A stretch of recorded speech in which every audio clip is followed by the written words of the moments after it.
Assalamualaikum warahmatullahi wabarakatuh. Bismillah, alhamdulillah, wassalatu wassalamu ala rasulillah Sayyidina Muhammad ibn Abdillah wa ala alihi wa ashabihi wa azwajihi wa zurriyatihi wa ahlil baitihi wa man tabi'ahum bi ihsanin ila yaumil qiyamah. Bismillahirrahmanirrahim. Qul huwallahu ahad, Allahus samad, lam yalid wa lam yulad wa lam yakul lahu kufuwan ahad. Para sahabatku terindah semuanya dimanapun kita semua berada, semoga kesehatan lahir ya wal batin ya senantiasa menjadi milik kita semua, karena Allah Subhanahu wa Ta'ala senantiasa melimpahkannya kepada kita semua. Dan semoga kita semua diberikan rezeki umur yang panjang, umur yang barokah untuk ibadah, terutama sekali untuk melaksanakan amanah hidup kita bermasyarakat, agar kita menjadi orang yang bermanfaat bagi orang-orang lainnya di sekitar kita. Salawat beserta salam marilah kita senantiasa sampaikan kepada junjungan kita Nabi besar Muhammad sallallahu alaihi wasallam. Allahumma shalli ala sayyidina Muhammad wa ala sayyidina Muhammad. Semoga kita semua nanti di yaumil qiyamah akan mendapatkan syafaat dari Rasulullah sallallahu alaihi wasallam dan jadi satu tempat di Firdaus, Jannatul Firdausnya Allah Subhanahu wa Ta'ala bersama Rasulullah sallallahu alaihi wasallam. Amin ya rabbal alamin. Para sahabatku terindah, sebagaimana biasa, sebelum saya memulai ulasan daripada video pada kali ini, bagi yang belum subscribe, silakan untuk subscribe di channel terindah ini. Karena dengan subscribe itu artinya Anda telah berusaha untuk menyebarkan amal jariah kepada kita semua. Rasulullah Shallallahu Alaihi Wasallam mengatakan pada sebuah hadisnya yang artinya seperti ini, bahwa manusia itu adalah pemimpin bagi dirinya sendiri, bagi masyarakatnya. Artinya setiap manusia itu adalah pemimpin. Kullukum ra'in wa kullukum mas'ulun ra'iyah. Pada video kali ini saya akan coba untuk mengulas tentang apa yang sedang heboh di negeri kita ini, apa yang sedang tren di negeri ini, yaitu tentang capres dan cawapres yang akan diusung oleh partai-partai politik di negeri Indonesia ini. Meskipun kita mengetahui sampai dengan hari ini perhelatan capres dan cawapres atau dalam rangka mencari calon presiden dan calon wakil presiden, negeri kita seiringan dilanda dengan bencana alam, yaitu dengan terjadinya gempa bumi di Cianjur, kemudian erupsi Gunung Semeru, dan juga banjir rob di sekitar Pekalongan yang sampai dengan hari ini masih terjadi. Apa mau dikata, itu Allah Subhanahu wa Ta'ala mempunyai peran serta untuk memberikan peringatan kepada manusia bahwa apa yang menjadi keinginan manusia itu tentu tidak sejalan dengan apa yang diinginkan oleh Allah Subhanahu wa Ta'ala. Dan apabila ada yang sejalan, itu memang suatu yang Allah berikan kelebihan kepada manusia itu sendiri. Dan dalam perhelatan bangsa Indonesia dalam mencari calon pemimpin atau presiden dan wakil presiden, di sini saya menampilkan data yang telah dilakukan survei oleh Carta Politika yang menempatkan 10 calon presiden yang mereka survei. Dalam hal ini, survei ini dilakukan pada bulan November, periode tanggal 4 sampai dengan tanggal 12 November. Dari Carta Politika maka muncullah nama Ganjar Pranowo pada urutan yang pertama dengan raihan 32,6%, kemudian diikuti oleh Anies Rashid Baswedan 23,1%, Prabowo Subianto 22%, kemudian Ridwan Kamil 5,6%. Diikuti urutan ke-5 Agus Harimurti Yudhoyono 3,2%. Sementara calon-calon yang lain seperti Sandiaga Uno 2%, Khofifa Indar Parawansa 1,6%, Puan Maharani 1,6%, Erlangga Hartarto 1,6%, hingga Erick Thohir 1,4%, dan ada 5% yang belum menentukan pilihan. Jika kita melihat survei yang dilakukan oleh Carta Politika ini, kita bisa melihat bahwa posisi Ganjar Pranowo teratas dengan 32,6%, meskipun kita sudah mengetahui bahwa Ganjar Pranowo belum didukung oleh partai manapun, sehingga elektabilitas masih 32,6% ini masih menduduki posisi tertinggi dibandingkan calon-calon presiden lainnya, Anies Baswedan dan Prabowo Subianto. Dan untuk Anies Baswedan sendiri telah dideklarasikan oleh Partai Nasdem dan juga telah melakukan safari-safari politiknya. Di survei telah menempati 23,1%, dan banyak kalangan yang menyesalkan posisi Anies yang telah bergerilya berjalan ke berbagai penjuru negeri ini, karena itu sudah dianggap suatu pelanggaran start atau mencuri start kampanye, karena pencalonan saja belum ada dimulai tapi dia sudah mempromosikan diri untuk menjadi presiden. Ini tentu menimbulkan suatu kecemburuan daripada calon-calon lainnya bahwa Anies Baswedan dianggap telah mencuri start kampanyekan diri sebagai presiden, padahal pencalonan saja masih belum tentu apakah dia akan diusung oleh Nasdem apakah tidak. Karena kalau dengan posisi 20% parliamentary thresholdnya, tentu Partai Nasdem belum mencukupinya. Kemudian pada posisi kedua ada Prabowo Subianto 22,0%. Pak Prabowo masih berada di dalam lingkaran pemerintahan dan dia belum melakukan safari-safari politiknya, kan, tetapi kemungkinan besar safari-safari politiknya telah dilakukan secara bergerilya di dalam institusi kementerian yang dia pimpin. Wallahu a'lam bishawab. Para sahabatku terindah, ini dari survei-survei yang telah dilakukan dari beberapa bulan terakhir, bahkan dari tahun 2020 dengan 2021 hingga tahun 2022 ini, nama Ganjar Pranowo, Anies Baswedan, Prabowo Subianto adalah 3 nama yang mendominasi untuk dijadikan calon presiden pada pemilu tahun 2022 nanti. Sementara nama-nama yang lain ini mulai dari Ridwan Kamil, Agus Yudhoyono dan lain sebagainya, ini akan menempatkan posisi pada wakil presiden saja.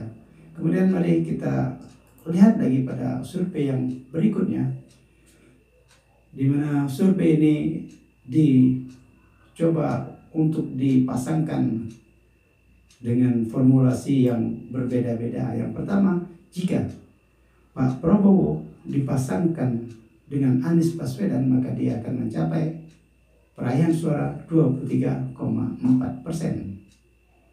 Dan bila Anies yang dijadikan presiden disandingkan dengan Sandiaga Uno, akan mendapatkan porsi 17,6%. Kemudian apabila Anies Baswedan disandingkan oleh AHY, akan mendapatkan posisi 10,5%.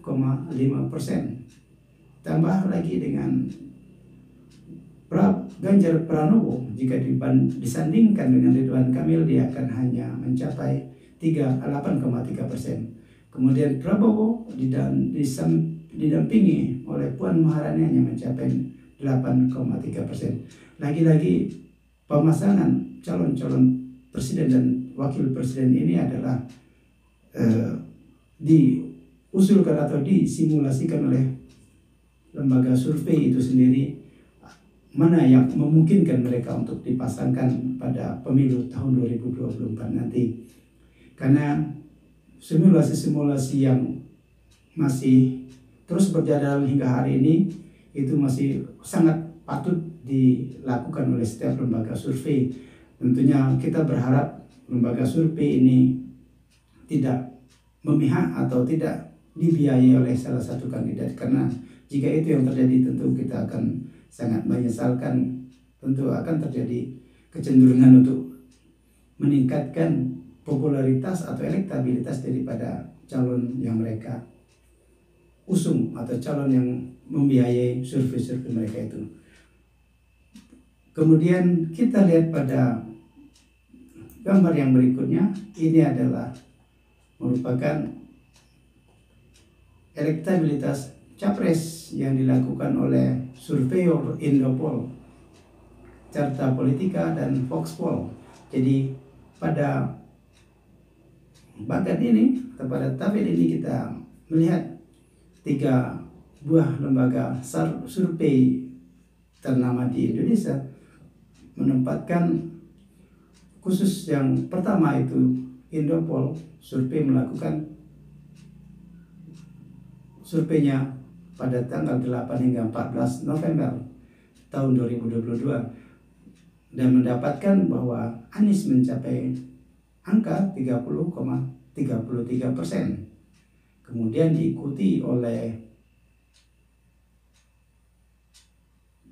Ganjar Pranowo pada level 25,53%. Kemudian diikuti oleh Prabowo 15,37%. Itu survei yang dilakukan oleh Indopol. Kemudian Carta Politika dalam hal ini menempatkan Anies hanya memperoleh raihan suara 23,1%, sementara Ganjar Pranowo 32,6%.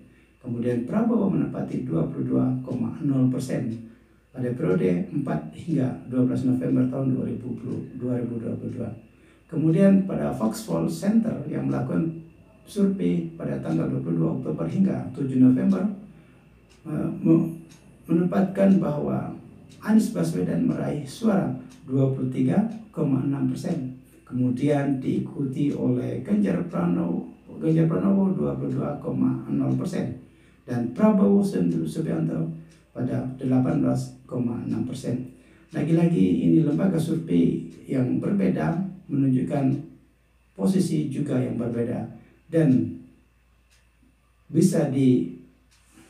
mungkin bisa dipastikan dalam hal ini bahwa formulasi persaingan pada pemilu tahun 2024 nanti untuk calon presiden terdapat 3 nama, Anies Baswedan, Ganjar Pranowo, dan Prabowo Subianto. Di mana seperti saya sudah nyatakan tadi selintas di depan bahwa dari ketiga kandidat ini hanya baru 2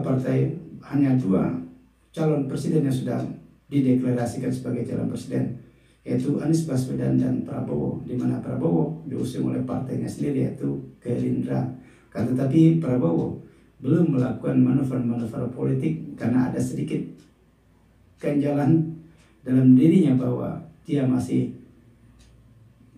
terlibat atau masih harus mengabdikan diri sebagai menteri dalam masa kepemimpinan Pak Jokowi pada kali ini, sehingga dia belum bisa melakukan manuver-manuver politik yang secara terbuka dia bisa lakukan. Begitupun dengan Ganjar Pranowo, dia masih harus memperkokoh atau harus menyelesaikan periode pemerintahannya sebagai gubernur Jawa Tengah hingga tahun yang telah ditentukan. Tentu dia tidak bisa secara terbuka untuk melakukan manuver-manuver politik sampai ke daerah-daerah lainnya. Begitupun dengan Pak Prabowo. Di sini merupakan elektabilitas Anies, Salib, Ganjar, dan Prabowo. Ini versinya daripada Indopol, Surveyor. Kemudian versi yang Carta Politika mengunggulkan daripada Ganjar Pranowo. Dan dibolak-balik dari 3 simulasi ini, memang Pak Prabowo tidak pernah atau belum pernah menempati posisi nomor 1 untuk dijadikan presiden. Dia selalu menempati nomor 3 di sini. Dan kita bisa lihat untuk yang lainnya, Carta Politika masih menempatkan Ganjar Pranowo hasil survei yang dia lakukan 37,4%. Anies Baswedan posisi yang kedua 29,3% dan Prabowo di posisi 25,3%. Dan yang belum menjawab dengan alasan tidak tahu dan tidak mau menjawab ada 8%. Jadi jika dilihat di sini posisi yang memungkinkan untuk disandingkan tetap pada 3 orang ini. Tentu berdasarkan survei-survei yang mana margin of errors-nya di atas 2%, tetapi tingkat keyakinan 95%. Jadi kita bisa sedikit memahami secara intelektual kita bahwa lembaga-lembaga survei ini adalah mesin opini yang coba disebarluaskan ke seluruh pelosok Indonesia melalui media-media mainstream maupun media-media sosial lainnya, termasuk medsos yang saya lakukan ini. Tapi saya dalam hal ini posisinya sekali lagi menyatakan bahwa saya menyampaikan hasil survei yang telah dilakukan oleh 3 lembaga survei ini untuk disebarluaskan kepada masyarakat bahwa perpolitikan di Indonesia itu memang terbuka dan demokratis, dan data-data yang tersedia di media-media sosial atau mainstream lainnya itu bisa disebarluaskan. Dan sebagai YouTube, sebagai channel YouTube yang saya coba sebarkan di sini, tentu saya mempunyai subscribers yang berbeda daripada para penonton media mainstream lainnya, sehingga saya punya pangsa pasar penonton sendiri yang saya juga merasa mempunyai kewajiban untuk menyebarkan seperti ini. Mungkin kalau bisa mempengaruhi pada masyarakat untuk menentukan pilihan, mungkin hanya sekitar 0,00 sekian persen. Saya hanya perpanjangan tangan atau merasa bertanggung jawab untuk ikut menyampaikan apa yang telah dilakukan oleh para surveyor dan juga apa sebab terjadi yang telah dilakukan oleh para calon-calon presiden ini.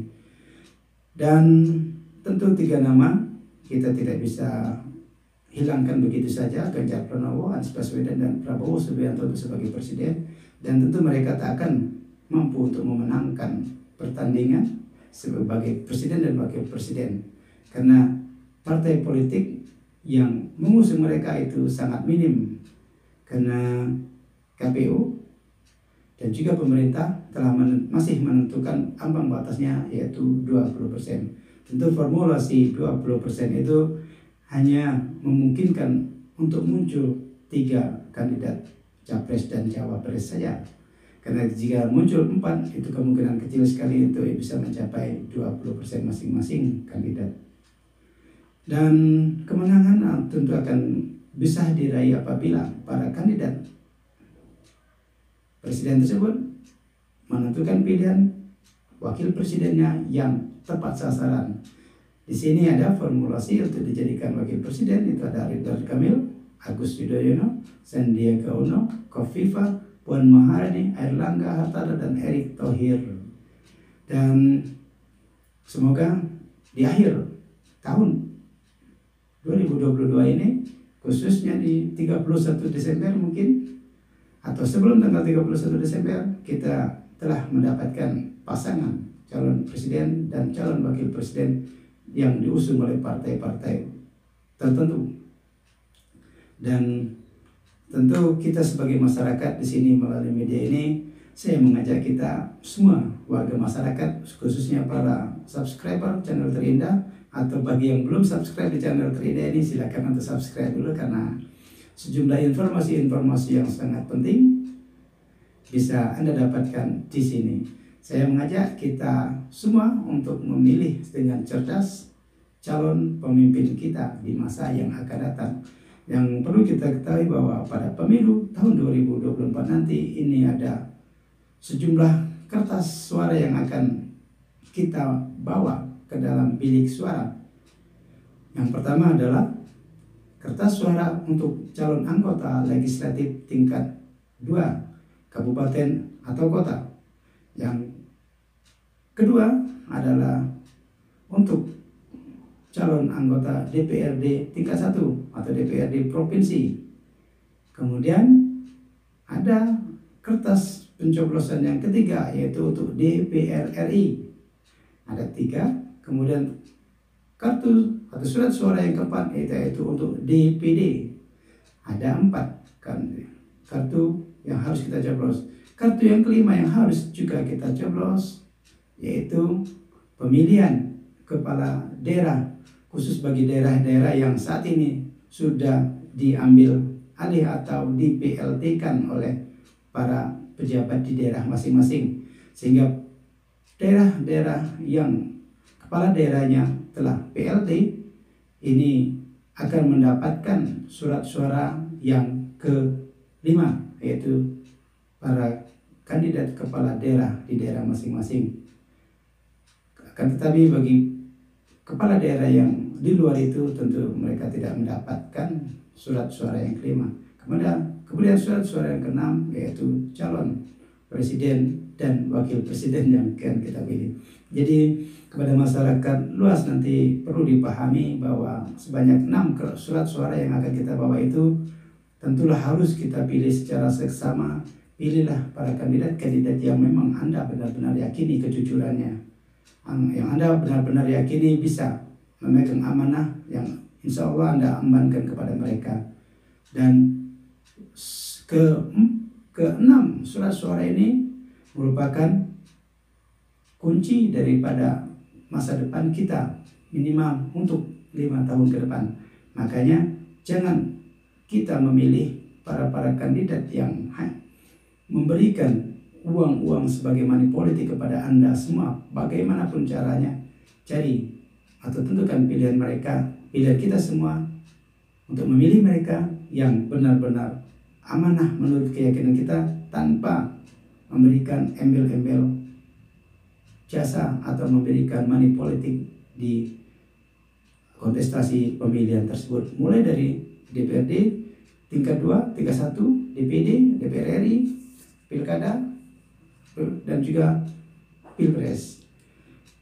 Karena mereka yang berani bertransaksi itu, kita telah mendapatkan pengalaman sekian lama bahwa kita takkan pernah diajukan lagi ketika mereka semua sudah terpilih, karena mereka beranggapan bahwa kita telah dibeli atau suara kita telah diberi untuk mengusung mereka menduduki jabatan tersebut. Sehingga suatu barter yang telah dilakukan akan sangat wajar untuk mereka dapati. Akan tetapi ketika kandidat itu kita pilih secara murni tanpa embel-embel segala sesuatunya, ini tentu kita yakini kandidat yang terpilih, kita yakini dia akan menjadi amanah karena dia dipilih secara murni tanpa harus mengadakan money politik.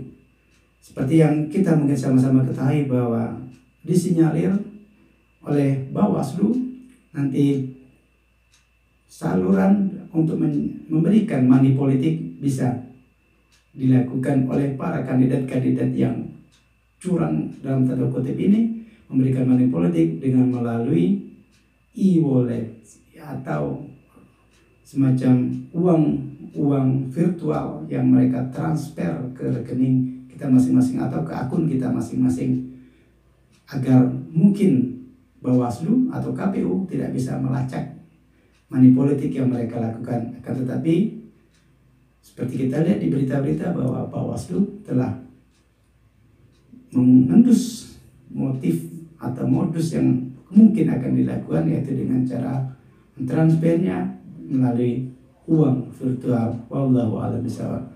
Sekali lagi, melalui channel Terindah ini saya mengajak kita semua untuk menjadi pemilih yang cerdas. Pilihlah para calon-calon pemimpin Anda yang cerdas, yang amanah, yang berintegritas tinggi. Dalam integritas itu ada kejujuran, yang benar-benar jujur untuk membangun kita dari level yang paling bawah hingga yang paling atas nanti. Semoga Indonesia ke depan akan semakin aman sejahtera, damai sejahtera tanpa ada bencana. Dan semoga tidak ada lagi kecurangan-kecurangan dalam pemilihan umum di tahun 2024, sehingga azab-azab yang diyakini datang karena kecurangan-kecurangan kita itu tidak akan terjadi lagi di kemudian hari. Karena Allah Subhanahu wa taala dalam Al-Qur'an dalam Al-Qur'an menyampaikan bahwa segala bencana yang terjadi di muka bumi ini adalah akibat daripada ulah manusia itu sendiri. Bisa jadi jika kita curang lagi pada pemilu tahun 2024, dan bencana-bencana yang lebih dahsyat lagi akan menimpa bumi persada ini. Mari kita berusaha untuk jujur. Kontestasi politik silakan berjalanlah dengan kejujuran. Karena demokrasi dan agama atau demokrasi dan Islam itu jalan seiring sejalan, ada paralel, tidak ada yang bertentangan antara demokrasi dan Islami. Demikian video singkat ini, semoga bisa memberikan manfaat bagi kita semua. Thank you for watching. Wassalamualaikum warahmatullahi wabarakatuh.